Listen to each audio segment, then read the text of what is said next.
পয়লা ফেব্রুয়ারি নবম বেতন কমিশনের বাজেট প্রকাশ। বাজেট নিয়ে এই মন্তব্য করেছেন বাম নেতা এবং আইনজীবী। তিনি বলেন, এসআইআর করে ধর্মের সঙ্গে রাজনীতির খিচুড়ি করে দেশে যত অশান্তি বাড়বে ততই দুর্বল হবে অর্থনীতি। এখন অমিত শাহ, মোদী, মমতা মিলে এসআইআর নিয়ে এক অশান্তির পরিবেশ সৃষ্টি করছে, যে কারণে আসন্ন বাজেটে তার প্রভাব পড়তে বাধ্য।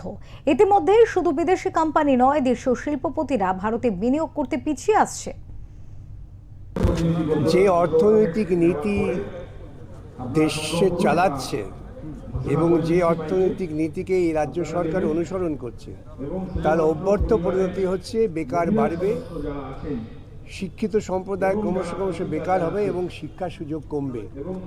এই নীতি নিয়েই এরা আজকে দেশ চালাচ্ছেন, যার ফলে দেখবেন আপনারা যে সাম্প্রতিককালে যে রিপোর্ট দেখা যাচ্ছে, আমাদের দেশে যারা বিলিয়নার, অরবপতি নাকি সব, তাদের সংখ্যা বাড়ছে আর গরিব মানুষের সংখ্যা বাড়ছে।